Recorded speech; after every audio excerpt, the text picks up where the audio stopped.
Chapitre 2 L'étincelle. Un jour particulièrement froid et gris, Alice, en rentrant de l'école, aperçut au milieu de la place du village 4 affiches rouges collées sur le panneau réservé aux événements importants. Dans la campagne picarde, ils étaient plutôt rares. Alice fit donc un détour. En arrivant, elle lut une gigantesque inscription jaune.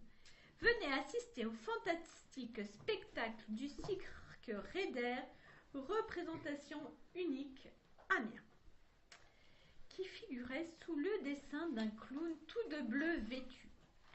Le spectacle devait avoir lieu le dimanche suivant, soit exactement 5 jours plus tard. Alors, Alice ressentit une vive émotion. Son sang semblait bouillir dans son cœur. Elle était convaincue que le clown de l'affiche lui parlait, l'invitait personnellement à aller voir le spectacle. Elle resta figée devant le panneau jusqu'à ce qu'elle ressente le froid qui la pénétrait au travers de ses vêtements. Elle reprit son chemin et se retrouva chez elle sans même s'en rendre compte. Elle franchit le seuil de la porte et là se produisit quelque chose qui n'arrivait jamais. « Tu es déjà de retour ?» l'interrogea sa mère qui préparait les pommes de terre pour le repas du soir. D'habitude, elle ne lui parlait jamais, tant Alice semblait transparente dans la maison. La fillette s'extirpa de sa rêverie et en resta bouche bée. « Tu en fais une tête, tu as vu un loup ?» ironisa sa mère.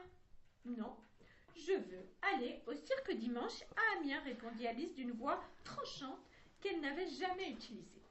Tout le long du trajet entre l'école et la maison, Alice avait pensé à ce spectacle. Elle se disait que jamais ses parents n'accepteraient de faire le déplacement. Pourtant, il y avait moins de 15 kilomètres jusqu'à la ville. De plus, Alice se disait qu'elle serait incapable de demander quoi que ce soit à ses parents. Extrême timidité oblige. « Tu veux quoi ?»« Je veux aller au cirque, » articula-t-elle d'une voix toujours aussi assurée.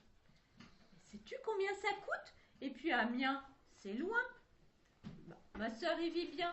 Pour le prix, je ne sais pas, mais ça ne coûtera jamais plus cher que la bière de papa. » La réponse tellement prévisible arriva dans la seconde qui suivit. Une violente paire de gifles.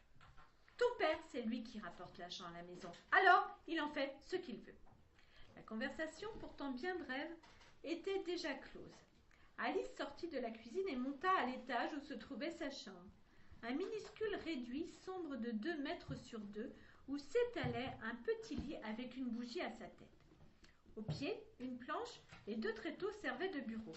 Alice réalisa alors l'immensité des changements qui venaient de se produire en quelques secondes. Son assurance, voire son insolence envers sa mère, la longueur inespérée de la conservation et aussi la paire de gifles. Tout était nouveau. Personne jusque-là n'avait eu à lever la main sur elle. Alice n'avait jamais exprimé aucun désir auparavant. D'ailleurs, elle ne parlait quasiment jamais, mais si ce n'est pour refuser de s'alimenter. Elle passait le plus clair de son temps enfermée, le regard vide, perdu dans ce coin de grenier qui lui servait de chambre. À force de repenser à ce qui venait de se passer, Alice arriva vite à la conclusion que jamais elle n'aurait la possibilité d'aller voir le spectacle. Pourtant, elle était sûre que le clown de l'affiche lui avait parlé à elle et à elle seule. Les jours suivants, rien ne se passa. Alice laissait la porte de sa chambre close, ne sortait pas, s'enfermant dans le silence et la solitude. Quand après le 2e jour d'absence, l'instituteur vint aux nouvelles, sa mère ne trouva à répondre que « Elle a eu une crise de folie avant-hier. Depuis, elle est trop fatiguée pour se déplacer. » L'instituteur laissa le travail des 2 jours passés sur la table, ajouta quelques exercices supplémentaires et demanda qu'Alice soit au moins de retour en classe pour le lundi suivant. « Où est la gamine ?» demanda un soir le père en grognant. « Elle est devenue complètement folle » obtint-il en réponse. « Quoi ? Elle n'est pas malade et elle ne vient même pas manger le pain que je me crève à gagner » hurla-t-il, prêt à aller la chercher. « Si, elle est grave, elle est très gravement malade. Mademoiselle veut aller au cirque à Amiens dimanche, comme les grandes dames. Elle veut me ruiner ou quoi? Elle ne sait pas encore que nous ne sommes que des pauvres paysans. Quel jeune 2 ou 3 jours la ramènera peut-être à la raison. Passons à table, j'ai faim. Du coup, la seule contrainte qui était de se rendre au repas familial venait de disparaître. Alice pouvait tranquillement se laisser bercer par ses rêves, ses souvenirs de ce clown sur l'affiche. Le manque de nourriture, la fatigue, la solitude créèrent en elle une fièvre soudaine, la fièvre du cirque. Ce n'était plus son corps qui était secoué par cette maladie nouvelle, mais son esprit. Le dimanche arriva, tout le monde était convaincu qu'Alice n'avait pas quitté sa chambre depuis 5 jours. En fait, elle profitait de la nuit pour descendre discrètement dans la cuisine, voler quelques morceaux de pain qu'elle recouvrait en toute hâte de confiture. Alice vivait donc au rythme de ses fantasmes de cirque. Elle se représentait des scènes remplies de géants, de fantômes, poursuivant des enfants que l'apparition du clown bleu souriait permettait de sauver. Permettait de sauver.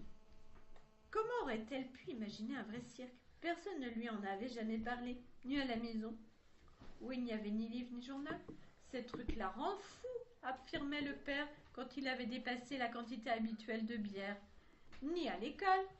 Mais le maître racontait des histoires, des contes avec des personnages fantastiques, dont Alice servait pour imaginer son cirque à elle. Elle passa d'ailleurs le dimanche entier dans ses rêveries et ne dormit quasiment pas de la nuit.